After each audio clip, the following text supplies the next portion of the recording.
Halo semuanya, hari ini saya kedatangan tamu lagi nih.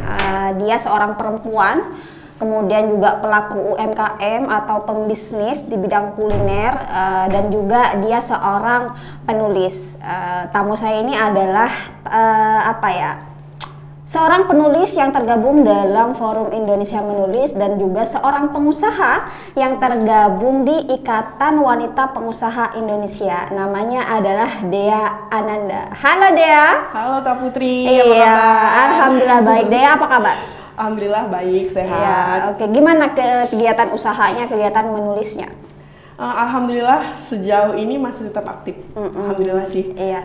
Jadi karena background Dea ini seorang pengusaha, kemudian seorang penulis, jadi hari ini kita akan membahas soal gimana sih kiat-kiat menjadi pengusaha dan bagaimana sih soal perempuan menjadi pengusaha begitu ya. Kemudian juga kita akan membincang soal bagaimana menjadi penulis perempuan seperti itu.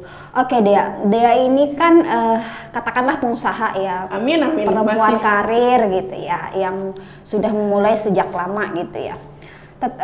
Di kita itu ada istilah perempuan karir, tapi tidak ada istilah laki-laki karir.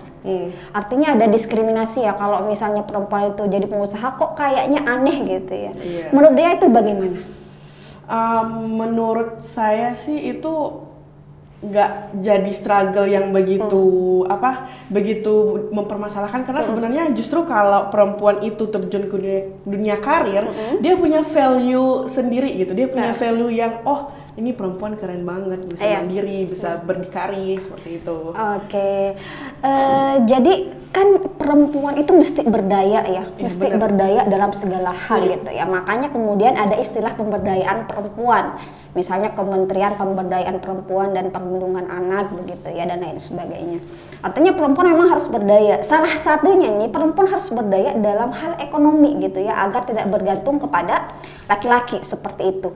Nah, Dea ini kan backgroundnya perempuan pengusaha ya, pelaku UMKM di bidang bisnis kuliner begitu. Mengapa perempuan menurut Dea harus berdaya secara ekonomi dengan misalnya terjun ke dunia usaha gitu? Nah, sebenarnya ini pertanyaannya bagus banget Kak Putri. Kebetulan akhir-akhir ini saya lagi meng-up banget nih di media sosial. Pokoknya kalau ada undangan untuk memberi materi, saya akan sedikit meluncurkan hal itu, maksud sedikit membicarakan hal itu terkait kenapa sih pentingnya perempuan itu harus punya pemberdayaan. Karena di zaman yang serba cepat ini, di zaman yang kamu kalau nggak kerja keras kamu akan tertinggal, dan perempuan harus mempunyai pemberdayaan itu sendiri, karena memang kalau bukan diri kita lagi, kita nggak bakal bisa bergantung sama orang loh. Maksudnya kalau bukan kita lagi, siapa sih yang bakal mencintai diri kita sendiri? Jadi pemberdayaan itu sebenarnya bukan hanya untuk menunjukkan ke orang banyak atau ke semua orang bahwa gue perempuan hebat, perempuan kuat, enggak. Tapi lebih ke self love juga, bahwa jangan dulu berharap kamu punya kekuatan dari orang lain atau dari katakanlah laki-laki, tapi kamu dulu bangun, berdiri dulu, kuat dulu gitu, berdiri dulu. Artinya menjadi perempuan berdaya itu bukan untuk menunjukkan di story gitu, bukan untuk kepentingan story di Instagram gitu ya, tapi memang perempuan harus berdiri dengan sendirinya, jangan sampai bergantung kepada orang lain. Selain itu juga bisa jadi role model bagi generasi begitu ya, dan lain sebagainya. Nah Dea, menurut data nih di Indonesia itu terdapat 10 juta UMKM ya, di bidang kuliner yang pelakunya itu adalah perempuan, 10 juta gitu ya. Tetapi memang susah berkembang, alasannya pertama mereka susah untuk mengakses modal, kemudian mereka tidak begitu paham soal digital marketing begitu. Benar. Nah menurut Dea itu bagaimana, kiat-kiat apa yang mesti dilakukan supaya perempuan kemudian bisa pandai gitu ya secara digital marketing, supaya usahanya itu bisa diketahui oleh masyarakat banyak, karena memang kita hari ini sudah hidup dengan koneksi-koneksi, sudah hidup di dunia digital gitu. Kalau berbicara tentang bagaimana cara ya, aku selalu percaya sih Kak, kuncinya itu kita mau belajar atau enggak, mau upgrade diri atau enggak, apakah hal-hal yang dicapai selama ini dirasa udah cukup, apakah merasa tidak perlu mengupgrade kualitas ataupun pengetahuan lagi, sedangkan di zaman yang serba cepat sekarang orang jual sayuran aja lewat HP. Iya, benar. Jadi kalau kita nggak mau beradaptasi, kalau kita nggak mau terjun ke digital, itu lama-kelamaan kita bisa tertinggal seperti itu. Sebenarnya kalau bicara tentang digital, media sosial, kita upload story di WA aja itu udah masuk digital. Sayangnya banyak orang yang kurang memanfaatkan dan tidak menyadari hal itu. Dan ini berhubungan juga sih sebenarnya dengan skill menulis atau sesuatu yang bisa menarik simpati si pembeli itu. Saling apa ya? Istilahnya kalau sekarang itu kita itu kolaborasi. Kolaborasi dengan berbagai bidang. Misalnya UMKM ini kolaborasi dengan bidang literasi. Nah, bidang literasi ini itu membantu menunjang bagaimana kita bisa melakukan pemasaran, melakukan gimmick marketing, maksudnya seperti itu penting banget sih. Intinya ya mau belajar atau enggak, mau upgrade diri atau enggak, seperti itu. Kebanyakan orang itu udah merasa puas dan poin keduanya setelah mau belajar mau konsisten atau enggak. Kan memulai itu banyak orang memulai bisa-bisa aja mudah gitu, tapi yang sulit itu konsistennya.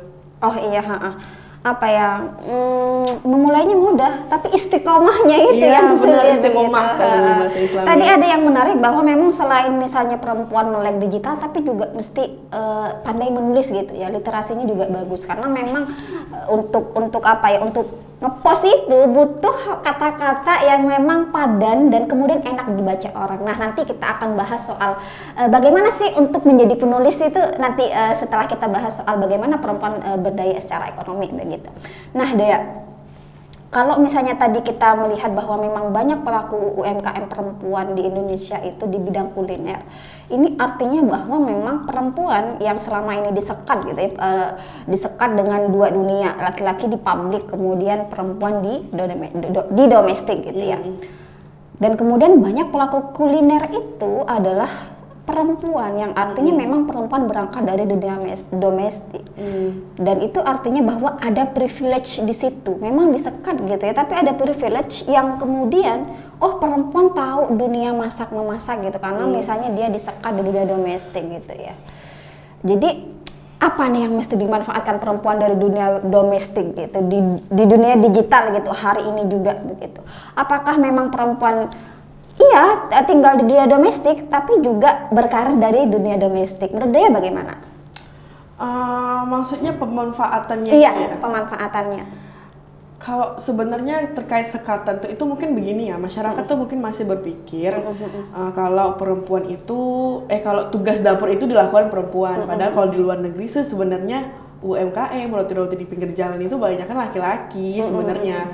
Hanya saja budaya di Indonesia itu kan masih kental banget dengan hal-hal yang begitu. Nah, terkait pemanfaatan sekarang itu sebenarnya udah banyak banget, Kak. Kita bisa buat konten TikTok, buat konten reel, kemudian kita bisa even itu cuma video-video keseharian kita itu bisa jadi konten yang menarik sekarang. Selama itu tadi kita mau belajar. Nah, proses untuk belajar itu kan nggak instan, perlu proses. Kita harus sering-sering lihat media sosial, kita harus banyak belajar bagaimana cara iklan, bagaimana soft selling, bagaimana hard selling. Nah, itu yang perlu teman-teman di UMKM ketahui, bahwa sekarang cara jualan itu udah banyak banget metodenya seperti itu, dan nggak ada alasan kita untuk gue nggak tahu nih untuk ngelakuin ini gitu, nggak ada alasan lagi, karena sebenarnya media itu kan digital itu kan udah sangat berkembang pesat seperti itu.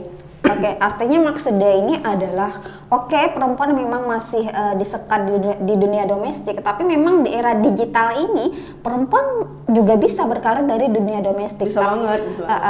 Tetapi bagaimana perempuan itu sendiri kemudian melek digital agar kemudian bisa berkarir dari rumah. Tapi masalahnya Dea, yang mesti kita ketahui, kadang memang kemampuan perempuan untuk memasak, kemampuan perempuan di dunia kuliner itu kurang dihargai, saya lihat. Misalnya nih, koki-koki profesional itu kan kebanyakan laki-laki gitu ya. Laki-laki ketika memasak itu dianggap suatu yang profesional gitu, sesuatu yang bukan suatu yang alamiah. Kalau perempuan bisa masak itu dianggap sebagai suatu yang natural, alamiah, sehingga penghargaan itu datang lebih kepada laki-laki, tidak kepada perempuan. Makanya banyak kita lihat nih, Oh, I see. koki-koki itu yang laki-laki kita bayar mahal nih di restoran, tapi perempuan-perempuan yang masak, yang menjual makanannya misalnya di mana gitu ya, itu dihargai rendah. Nah, bagaimana dengan fenomena ini menurut Dea? Kiat-kiat apa yang mesti dilakukan kita supaya perempuan keprofesionalannya dalam dunia kuliner itu juga dihargai layaknya laki-laki seperti itu? Bagaimana Dea? Ini sebenarnya berbicara tentang hal antara diskriminasi terkait profesi ini PR jangka panjang sih Kak. Iya. Layaknya sebuah lari maraton yang ini nggak bisa kita selesaikan dengan satu cara terus blok selesai gitu, nggak bisa, tapi dari berbagai aspek harus ada kerjasama dari berbagai bidang.